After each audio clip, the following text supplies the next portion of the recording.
నమస్తే. ఇన్నాళ్ళు నన్ను సపోర్ట్ చేస్తూ, ఎంకరేజ్ చేస్తూ మీ ప్రేమని నాకు అందిస్తున్న ప్రతి ఒక్కరికి కృతజ్ఞతలు.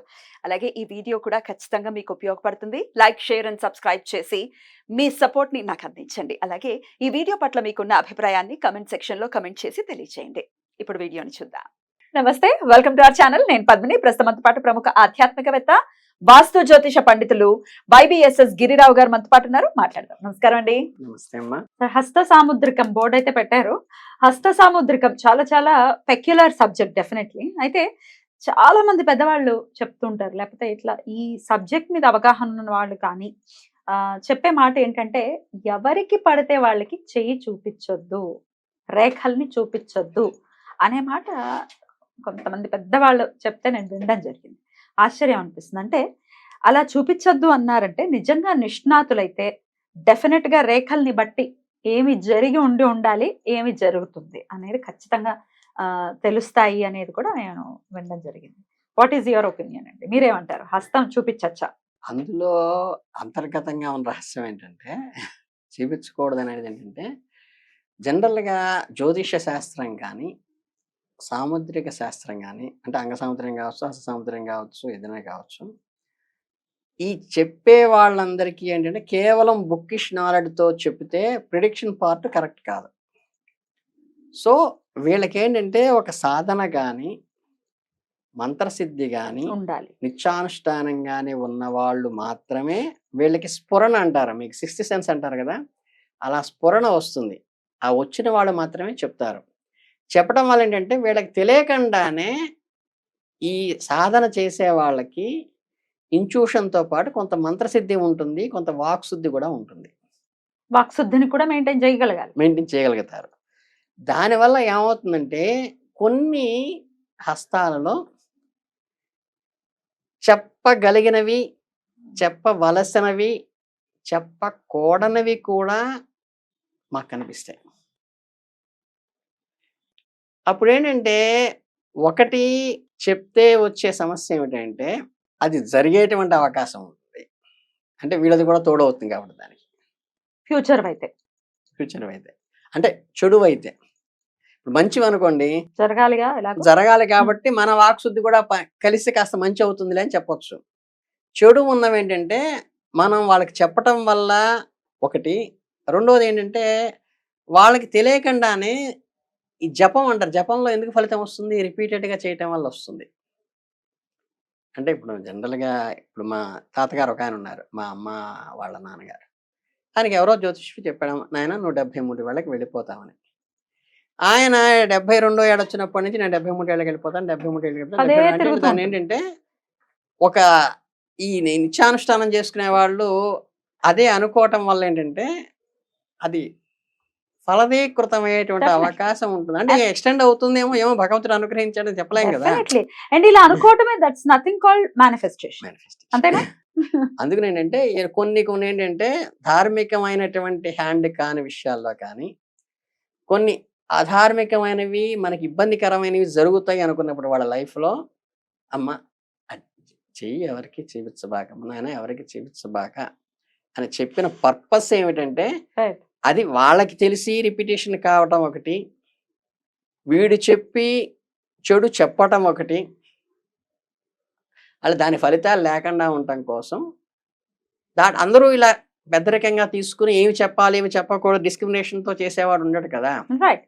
అదే జడ్జిమెంటల్ గా ఉండేవాళ్ళు అందరూ వాళ్ళే అలాగే ఉంటారని ఎక్కడ ఉంది. రైట్. అందుకని సో ఫ్యూచర్ తెలుస్తుంది, పాస్ట్ తెలుస్తుంది, ప్రెసెంట్ తెలుస్తుంది అండి హస్త సాముద్రికంలో. పాస్ట్ తెలుస్తుందా? పాస్ట్, ప్రెసెంట్, ఫ్యూచర్ అంటే ఏంటంటే మీకు ఎరోస్కోప్ వేసినప్పుడు అయితే మీకు స్టాండర్డ్ అది ప్రెడిక్షన్ ఇలా జరిగి ఉండొచ్చు ఇండికేషన్స్ ద్వారా. పుట్టినప్పుడు ఏదైతే ఉంటుందో మీకు జాతక చక్రం చనిపోయేదాకా అదే ఉంటుంది. సో అందులో 3 కాలాలు ఉంటాయి. దీంట్లోకి వచ్చేసరికి ఏంటంటే ప్రధానంగా మీకు ఇది 7 సంవత్సరాలకి మార్పు చెందుతూ ఉంటుంది. అంటే కరెక్ట్గా 7 ఏళ్ల తర్వాత మారుతుందని కాదు, రేఖలు మారుతాయి. అంటే ఏంటంటే 7 సంవత్సరాల ముందు రేఖలు కనుక మీరు తీసుకుంటే, అంటే మీకు చిన్నప్పుడు ఏదో టాటా చెప్పినట్టో, బాయ్ చెప్పినట్టో, లేకపోతే తెలియకుండానే గోరింటాకు పెట్టుకునో ఏదో ఇలా చెయ్యి ముద్ర పడేట్టుగా ఒక 7 ఏళ్ల ముందుది కనుక మీరు తీసుకుని చూసుంటే అప్పటికి ఇప్పటికీ ఖచ్చితంగా రేఖల మార్పు ఉంటాయి. ఇప్పుడైనా చేయొచ్చా ఆ ప్రక్రియ? చెప్పండి. అందుకని ఇప్పుడు ఈ రేఖ ఇక్కడ ఉందనుకోండి, అంతకుముందు ఇక్కడ దాకా ఉండొచ్చు గురుస్థానం దాకా, ఉమ్, ఇక్కడికి వచ్చి శనిస్థానం దాకా అయిపోవచ్చు ఇప్పుడు. అంతకుముందు ఈ రేఖ ఈ వేలు మధ్యలోంచి వెళ్ళొచ్చు, ఇప్పుడు వేలు మీదకి రావచ్చు, ఒకసారి కొంతమంది ఇటు రావచ్చు. ఈ డిఫరెన్స్ అనేది మీకు చేంజ్ అవుతుంది లైఫ్లో. అంటే వీళ్ళు చేసుకునేటువంటి జపధ్యానాలను బట్టి కానీ, ఉమ్, వీళ్ళు చేసుకుని అప్పుడున్న ప్రెసెంట్ లైఫ్ని బట్టి కనుక జరుగుతుంది. కానీ ఇందులో ఫ్యూచరు పాస్ట్ అనే దానికంటే కూడా అప్పుడున్న స్థితి, అంటే మెడికల్ రిపోర్ట్ ఉందనుకోండి, మెడికల్ రిపోర్ట్ అనేది మీకు పాస్ట్ చెప్తుందా, ఫ్యూచర్ చెప్తుందా, ప్రజెంట్ చెప్తుందా? ప్రజెంట్ చెప్తుంది. ప్రజెంట్ చెప్తుంది. అలా మెడికల్ రిపోర్ట్ ఇది. ఉమ్, ఇందులో ప్రధానంగా చాలా మందికి తెలియని విషయం కూడా ఏంటంటే, ఇది మెడికల్ రిపోర్ట్ లాంటిది రైట్. అంతే తప్పితే ఇది వాడి డిసీజ్ని క్రియేట్ చేయటం లేదు, క్లోజ్ చేయటం లేదు, మెడికల్ రిపోర్ట్ అదే ఇందులో ఏముందో అదే చెప్తారు ఎండ్ ఆఫ్ ది డే. చెప్తోంది. సో పాస్ట్ చెప్తున్నా నేను, నా క్వశ్చన్ ఏంటంటే పాస్ట్ తెలుస్తుందా దీనివల్ల?